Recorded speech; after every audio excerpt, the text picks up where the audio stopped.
Mimi.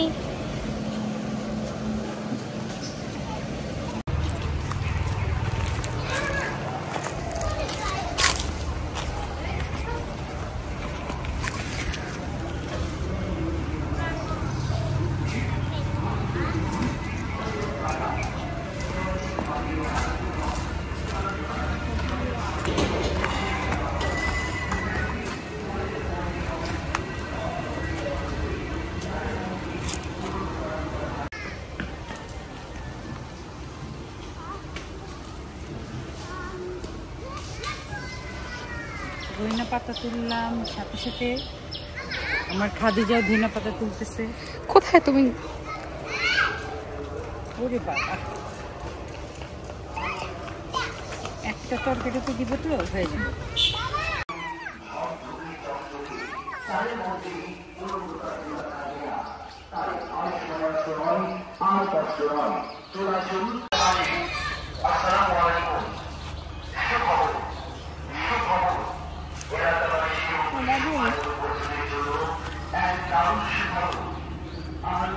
Thank you.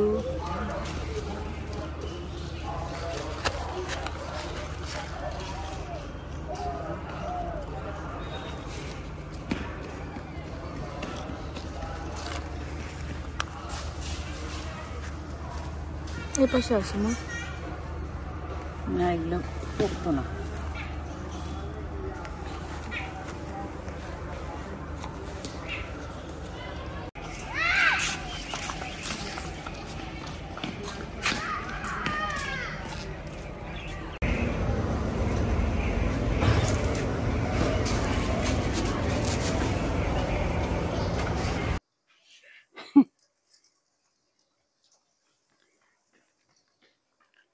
এখন তো নতুন পেঁয়াজ নামে নাই, পেঁয়াজের দাম বেশি। তখন মানুষ আমাকে বলবে এত পেঁয়াজ, এত পেঁয়াজ, এত পেঁয়াজ। আসসালামু আলাইকুম, সবাই কেমন আছেন? আমি আলহামদুলিল্লাহ খুবই ভালো আছি। কারণ এখন আমি এই বাড়িতে একলা না, আমার ছেলে, ছেলের বউ, দুই নাতনি, আমিনা, খাদিজা, খাদিজা ইসলাম খান, আমিনা ইসলাম খান। ওরা আমাকে একদম ভরিয়ে রেখেছে। যদিও এখন বাড়িতে মানে বসন্তকাল আসে নাই তো, হেমন্ত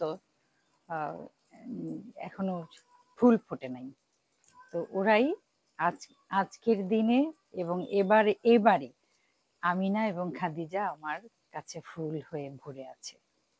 আর সেই জন্য ফুলদানিতে সাজানোর জন্য আমি কচুরিপানা তুলে এনেছি, কারণ সেও একজন ফুল এবং খুবই সুন্দর। কচুরিপানা পানিকে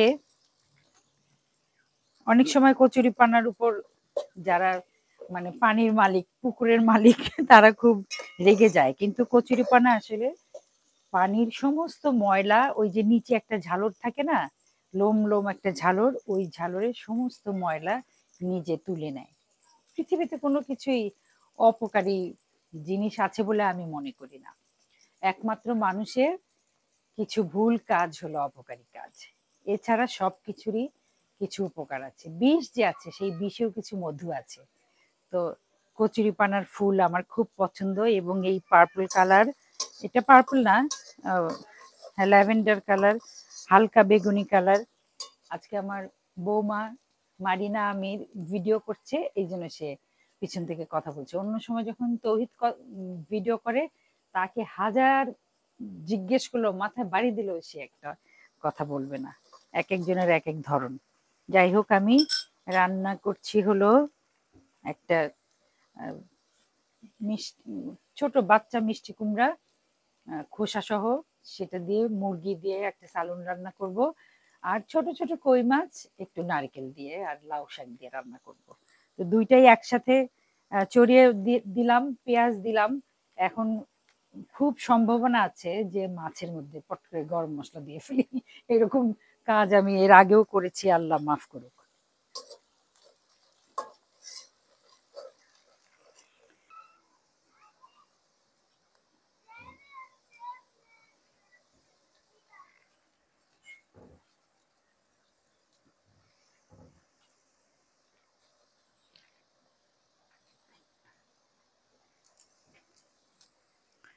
ছেঁচে দিলেও চলে,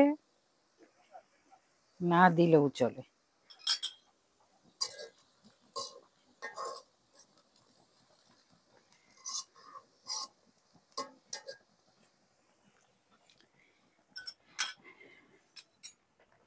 আমি অনেকবার বলেছি, আবারও বলি, আমি রান্না শিখাই না। কথা বলার উছিলা খুঁজি এই রান্নার মাধ্যমে। নুন দিলাম,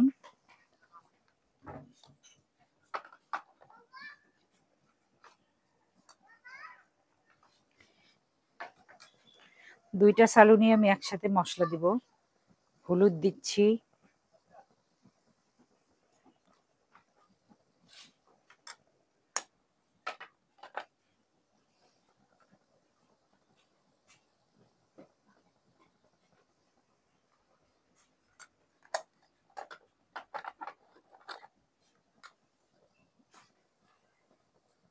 ধনিয়া আর জিরা একসাথে গুঁড়া করা। আমার তো মনে হয় একটুখানি জিরা বাটা দেখলাম কোথায় জানি, আছে না? আচ্ছা, এটা হলো আদা বাটা, মুরগিতে দিব। আর রসুন বাটা, মাছে অবশ্যই, এই কই মাছে অবশ্যই আমি আদা বাটা দিব না, একটুখানি জিরা বাটা, একদম ফ্রেশ বাটা।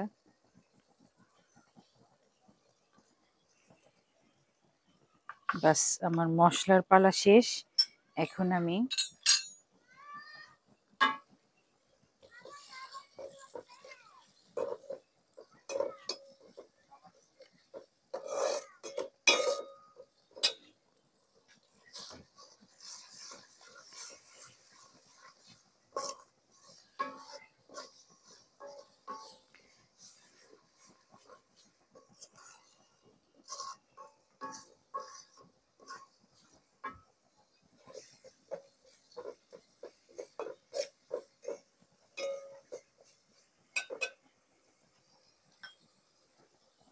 মুরগিতে একটু মোটা করে কাটা পেঁয়াজ দিচ্ছি।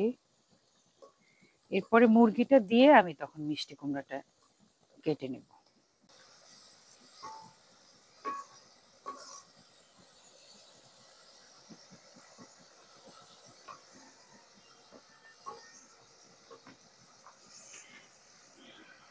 আমার একটু দুইটা হাঁড়িরই ঢাকনা লাগবে, ঢাকনা এনে দাও।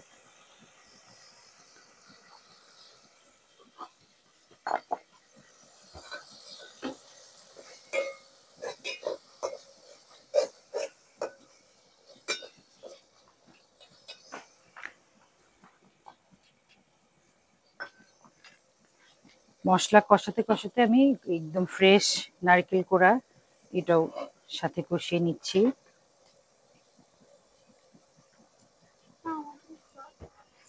তোমার জন্য আছে।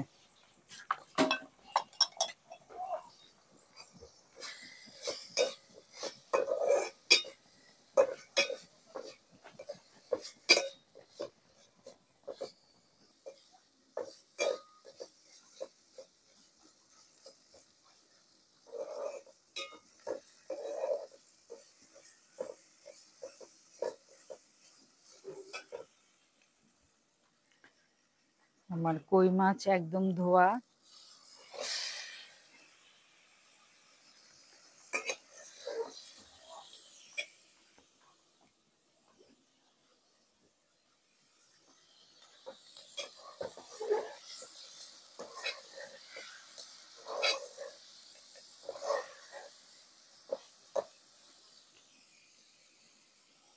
এক হাতে দুই তিন রকম সালন একসাথে রান্না করা ছোট্ট একটা মাল্টিটাস্কিং এর উদাহরণ। অনেক মানুষ আছে একসাথে দুইটা অঙ্ক করতে পারে, তারা খুবই উচ্চ মেধা সম্পন্ন মানুষ, তারা জীবনে অনেক শাইন করে, তারা দেখা গেল নাসার ইঞ্জিনিয়ার হয়ে গেল, তারা পৃথিবীর সবচেয়ে বড় নিউরোলজিস্ট হয়ে গেলেন। তো তাদের তাদের মতো হওয়ার তো খুবই বিরল ব্যাপার। আমি খুব সাধারণ মানুষ, কিন্তু আমি মাল্টি ট্যালেন্ট এবং মাল্টিটাস্কিং এ বিশ্বাসী। একসাথে আমাদের মায়েরা কিন্তু সবসময় মাল্টিটাস্কিং এ উপর থাকেন। এই এক্ষুন বাচ্চা সর্দি মুছাচ্ছেন, এক্ষুনি উনি গোস্ত কষাচ্ছেন, তার মানে এই না যে ওনার হাতের সর্দি গোস্তের মধ্যে ঢুকে গেল, তা কখনই হয় না। উনি মাঝখানে হাত ধোন, সেটা কেউ দেখে না। তো এই যে আমি একজন মানুষ, আমি অনেক রকম কাজ করার চেষ্টা করি, হয়তো কোনোটাই একদম সেই লেভেলে হয় না, কিন্তু আমি আমার ছোট্ট একটা জীবন, আমার জীবনে আমি সব রকম কাজ একসাথে করতে চাই। আর এই পর্যন্ত ইনশাল্লাহ আলহামদুলিল্লাহ আমি আমার কাজ, ছোট ছোট কাজ, কোনো কাজে আমি ফেলিয়ার হইনি। আমি, আমার পরিবার আমাকে সাহায্য করেছে, আমার বাবা মা আমাকে সাহায্য করেছে, ইভেন আমার ভাই বোন আমাকে সাহায্য করেছে, আমার পারিপার্শ্বিকতা সবকিছুই আমাকে সাপোর্ট করেছে। এবং আমি সাহস রেখেছি যে আমি নানান রকম কাজ এক হাতে একসাথে করতে পারবো ইনশাআল্লাহ। আমি সেই সাহসেই এই যে নতুন জীবন, সেখানে হাত দিয়েছি। এবং আপনাদের এই যে গাজীপুরের মানুষ, আপামর জনসাধারণ, আপামর জনসাধারণ যারা আছেন, তাদেরকে আমি শ্রদ্ধা ভরেই ভালোবেসে ফেলেছি। তারা যে আমাকে যেভাবে সাপোর্ট দিয়ে যাচ্ছেন, এটা আসলে খুবই বিরল দৃষ্টান্ত। আমি জানি যে যারা জননেতা হতে চায়, তাদেরকে অনেক অনেক শারীরিক খাটনির সাথে তাদেরকে অনেক অর্থকড়ি খরচ করতে হয়। কিন্তু আমি খুব সামান্য কিছু হাতে নিয়ে, আমার একমাত্র ভরসা আমার আমার হাতের সঞ্চয়, আমার মুঠার মধ্যে যে সঞ্চয়, সেটা হলো আমার ভালোবাসা এবং আল্লাহর প্রতি বিশ্বাস। একটা শুধু একটা শব্দ আলহামদুলিল্লাহ, এই এই শব্দটাই আমার একমাত্র সঞ্চয়। সেটা নিয়েই আমি কাজে নেমেছি। আপনারা আমার জন্য দোয়া করবেন। সবাই অনেক টেনশন করছেন যে প্রথমত নমিনেশন পাচ্ছি কিনা, সেই টেনশন। তারপরে নমিনেশন পাওয়ার পরে ভোটে জিতবো কিনা, সেই টেনশন। তারপরে যে কনক চাপার গায়ে কখনো কালিমা লেপন হয় কিনা, সেই টেনশন। আমি আপনাদের এই টেনশন গুলোকেও শ্রদ্ধা করি এবং দোয়া হিসেবে নিই। এবং আপনারা দোয়া অব্যাহত রাখবেন, দোয়া করা বন্ধ করবেন না, আজীবন দোয়া করবেন যে আমি যেন ভুল কোনো কাজ না করি। আপাতত মুরগিটা কষানো হোক। এখানে একটা ছোট্ট একটা ভুল আছে এই কাজে, যে এটা আমার দেশি মুরগি চড়ানোর কথা ছিল, কিন্তু আমি ভিজিয়ে ফেলেছি সোনালী মুরগি। এখন ফাইনালি আমার হাজবেন্ড হয়তো সোনালী মুরগিটা খাবেন না, তা এখন আজকের কই মাছই ভরসা। এখন আমি এই কই মাছটা আমি তুলে নিব, তুলে রাখবো, তারপরে এটার মধ্যে লাউয়ের শাক দিব। ওয়াও, দেখো ডিজাইনটা অদ্ভুত।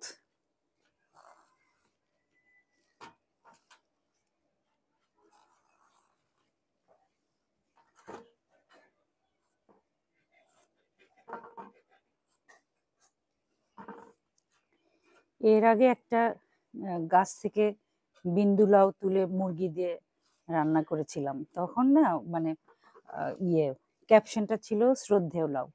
তো অনেকে বলতেছে আপা কেন শ্রদ্ধেয় বললেন, মানে নবীজি লাউ খেতেন, সুন্নত লাউ খাওয়া, সেই জন্য শ্রদ্ধেয় বললেন।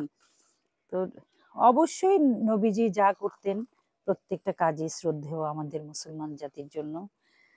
কিন্তু আমি আসলে ওটা মানে ঠাট্টা করে বলেছিলাম, কারণ ওটা একটু বুড়া লাউ ছিল, সেই জন্য মানে আমি একটু হাসি খুশি মানুষ, আমি একটু কথায় কথায় ঠাট্টা করি।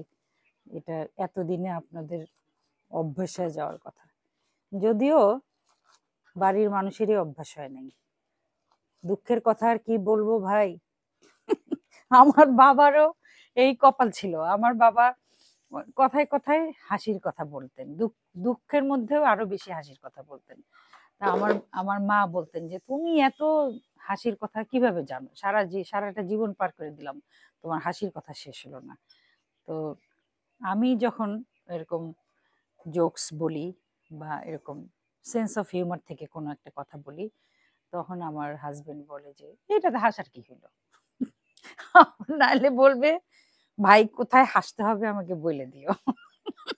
তখন আমি তার কথায় কতক্ষণ হাসি, তো বলে তুমি বললে না তো যে কোথায় হাসতে হবে।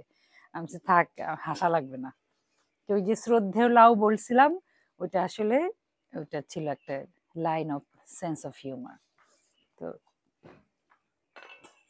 আরেকটা কথা বলি, একজন মানুষ লিখেছে, আপা আপনি অনেক সুন্দর সুন্দর কথা বলেন, আবার ইংরেজিও বলেন, তার মানে বোঝা যায় আপনি শিক্ষিত, কিন্তু আপনি আহ, ইয়া সালুন বলেন কেন না, সালুন বলেন নুন বলেন, তাহলে মুরগিকে কুরহা বলেন না কেন?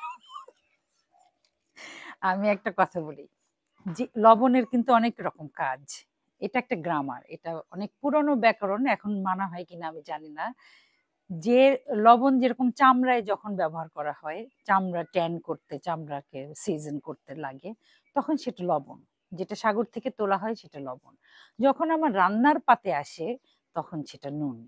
নুন আর লবণের মধ্যে তফাৎ আছে। আর সালুন আমি ভালোবেসে বলি, আমাদের কাজীপুরের ভাষা, বগুড়ার ভাষা, এবং আমার ধারণা নোয়াখালী এবং আরো অনেক জায়গার আমি শুনেছি তারা তরকারিকে সালুন বলে। আমি বরঞ্চ বলবো তরকারি ভুল, তরকারি যে তরি তরকারি, হ্যাঁ এটা বলি না আমরা, তো সালুন মানে হলো একদম রান্না করা, সেটা সবজি হোক গোস্তই হোক। তো কুরহা বলি না, কুরকা। উনি বলেছেন যে আপনি কুরকা বলেন না কেন? কুরকা তো একটা মানে কেমন মনে হয় যে তুর্কি শব্দ।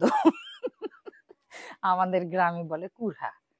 অতটুকু মানে আঞ্চলিকতা যাই না, কারণ সবাই তো আর বুঝবে না।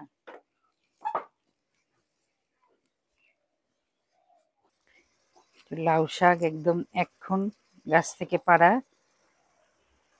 লাউ শাক, এটা কমে এতটুকু হয়ে যাবে, ততক্ষণে আমার সাহেবের ক্ষুধা লেগে যাবে। অলরেডি উনি খোঁজ করছেন রান্না কত দূর হলো। তা আমি বললাম ভাই মাত্র রান্না শুরু করছি, তুমি এখন খাওয়ার কথা বাদ দিয়ে তুমি অন্য কিছু চিন্তা করো, তাহলে দেখবে তোমার ক্ষুধা লাগবে না।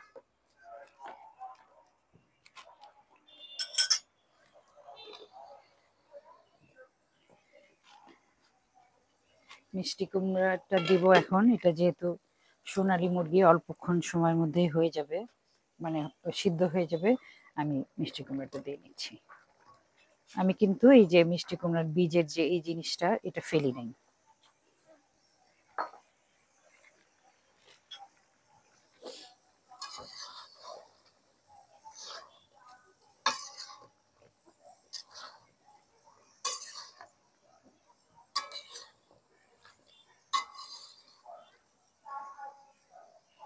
জানি না এই কথাটা কতটুকু সত্য, আমার সাহেব তো দেশি মুরগি ছাড়া উম, খান না, তারপরে অনেক সময় বাচ্চাদের জন্যই নরম মুরগি, সোনালী মুরগি আনতে হয়।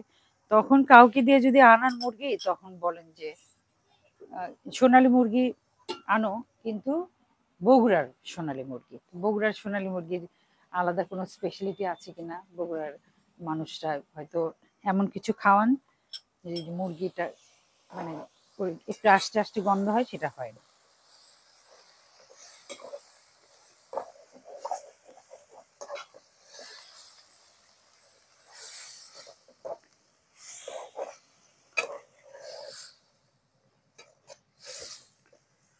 এটা অনেকটাই হয়ে এসছে। এটার মধ্যে আমি ধইনা পাতা তুলেছিলাম, কিন্তু ধইনা পাতা দিব না আমি, কারণ এই নারকেলের গন্ধের সাথে ধইনা পাতাটা মানাবে না। এটা তোলা থাকলেও অন্য কিছুতে ব্যবহার করব। এটা আমি এখন মাছটা আবার দিয়ে দিব।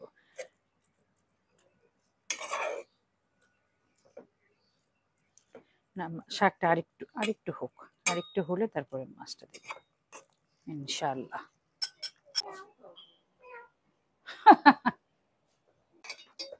লাউ শাক পরিপূর্ণভাবে সেদ্ধ হয়ে গেছে, একটুখানি নুন চাকে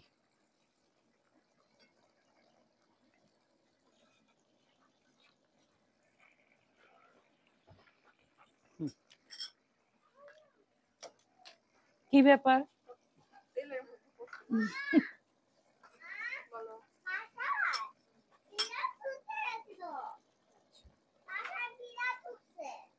আচ্ছা ঠিক আছে, হ্যাঁ ঠিকই আছে। বিড়ালকে বলো ওয়েলকাম। এই মাছগুলো একদম পুঁটি মাছের মতো ছোট ছোট লাগছে, কিন্তু আসলে অনেক তেল। যখন কোহিনুর আপা এই মাছটা কাটছেন না, তখন আমি দেখি অনেক তেল। তো কোহিনুর আপা বলে যে, টিপে টিপে বলে যেগুলো কি করব তেল, কই এই কইয়ের তেল দিয়ে কই ভাজবেন নাকি? কোহিনুর আপা অনেক মজার মজার কথা বলে, বলে এই কইয়ের তেল দিয়েই কই ভাজা যাবে। আসলেই মানে খুবই মজাদার এই মাছগুলা।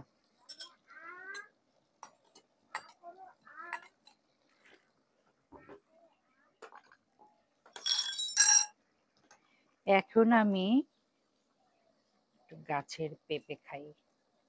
সব পেঁপেই গাছের, কিন্তু এটা আমার গাছের পেঁপে।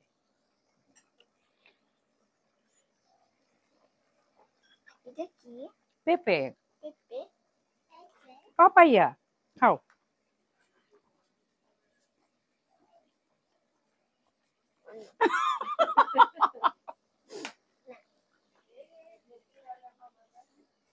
খাই না।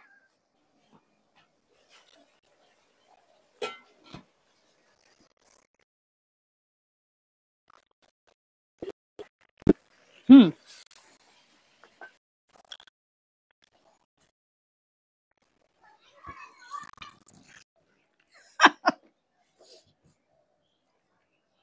দাদি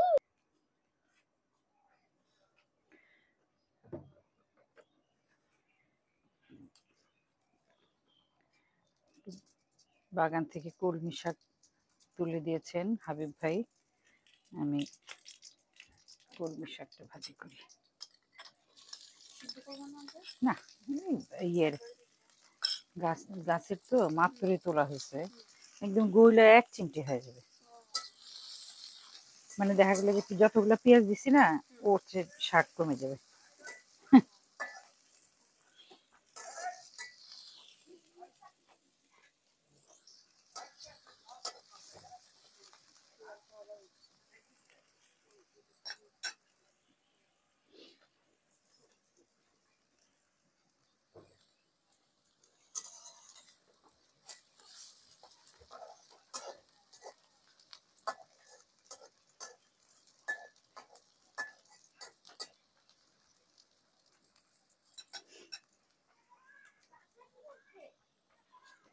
হ্যাঁ, ওর কি ইচ্ছা মিমি লিলিকে খাবে?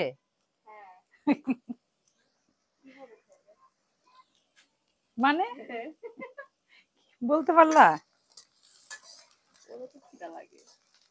ক্ষুধা লাগলে বিড়ালের খাওয়ার কত কিছু আছে, প্রত্যেকদিনই তো আমরা খাবার দিচ্ছি, শুধু এটো কাটা না, আমরা তো মাখে মাখে খাবার দিই। আবার এটাও সত্যি কথা যে আহ, পৃথিবীতে কত পাখি আছে না, যে নানান ভাবে এই বাগডাসা বিড়াল জাতীয় বড় বড় বাগডাসা একটু বিড়ালের চেয়ে বড়, তারা খেয়ে ফেলে। তো তার জন্য আর কয়জন দুঃখ পায় বা প্রকৃতির কি ক্ষতি হয়, এটাই একটা প্রকৃতির একটা নিয়ম। এ ওকে খায়, ও তাকে খায়। কিন্তু আমরা যেহেতু মানে আমাদের পোষ্য দুইটা পাখি আছে, তাদের প্রতি আলাদা মায়া মমতা আমাদের থাকবেই। যেমন আমাদের ঘরে যে শিশু থাকে, তাকে সুরক্ষা দেওয়ার দায়িত্ব একান্তই আমার, একান্তই বাচ্চাদের মায়ের।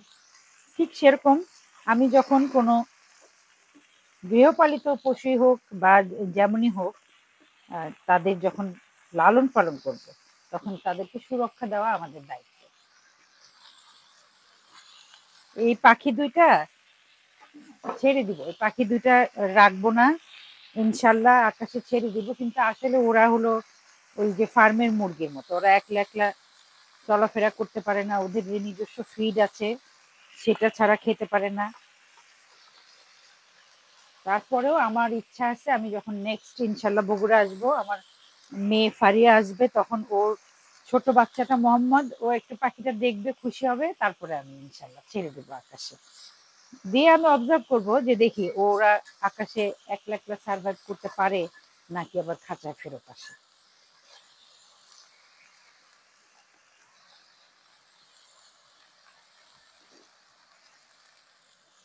কাঁচামরিচ দিচ্ছ মাছে, নিয়ে যাবো।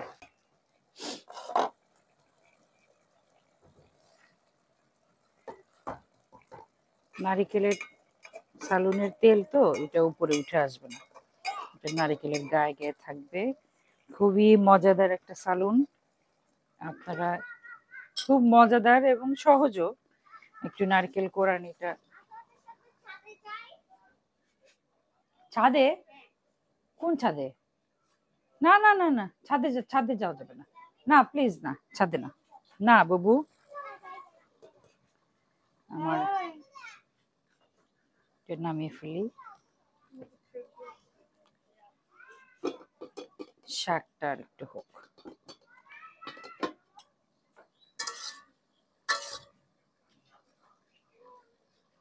শাকে একটু পানি আছে।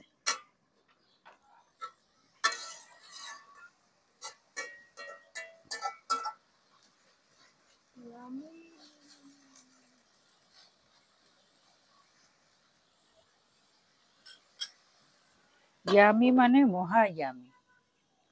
আমার এমনি পালং শাক, সরি কলমি শাক অনেক বেশি পছন্দ। ও মা, এটা দিয়ে নিচে আবার ধরে, মাল্টি টাস্কিং এর ফলাফল। এটাও হয়ে গেছে প্রায়।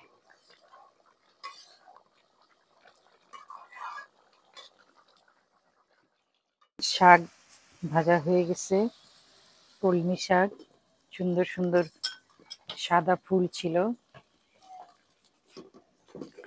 আর হলো এটা মিষ্টি কুমড়া, খোসা সহ একদম কচি মিষ্টি কুমড়া দিয়ে মুরগির সালুন, সুবাসিত। আমার নাতনি খাদিজা বলতেছে কিসের এত সুন্দর স্মেল। আর এটা হলো ছোট ছোট কই মাছ দিয়ে লাউ পাতা আর নারকেল দিয়ে একটা চচ্চড়ি। আমার আজকের মতো রান্না শেষ। আমি রান্নার আমাদের যে প্রধান অ্যাডমিন মৃদুল শাকিল অথবা ওয়ালিউর রহমান, তারা বলে যে থাম্বনেইলের জন্য মানে যেটা রান্না করব সেটা ধরতে হয়, কিন্তু আমার আসলে এটা ভালো লাগে না।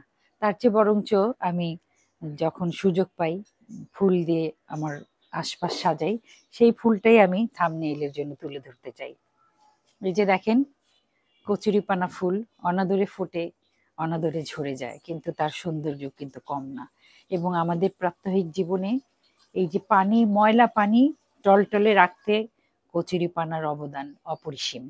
কচুরিপানার নিচে যে ঝালর থাকে, যেটা আমরা দেখতে পাই না, সে পানির সমস্ত ময়লা নিজের গায়ে ভরিয়ে সমস্ত পানি টলটলে করে ফেলে। আমাদের বিশ্বকবি রবীন্দ্রনাথ বিলেতে যখন পড়তে গিয়েছিলেন বা তার জীবদ্দশায় উনি এই কচুরিপানা এই দেশে, এই ভারত উপমহাদেশে নিয়ে এসেছিলেন। তো অনেক সময় যারা পুকুরের মালিক, বিলের মালিক, খালের মালিক, তারা কচুরিপানার উপর রাগ করেন যে একদম ভরে যায়, মানে সমস্ত অঞ্চল কচুরিপানা দিয়ে ভরে যায়। কিন্তু কচুরিপানাও অনেক উপকারী। এই পৃথিবীতে কোনো কিছুই উপকার ছাড়া, মানে আমাদের শুধু অপকার করে এরকম কোনো কিছু আল্লাহ আমাদের পৃথিবীতে দেন নাই। তো আপনারা যাই হোক ভালো থাকবেন। অনেক কথা বলি আপনাদের সাথে, কথা বলতে ভালো লাগে, আপনারাও ভালোবাসেন।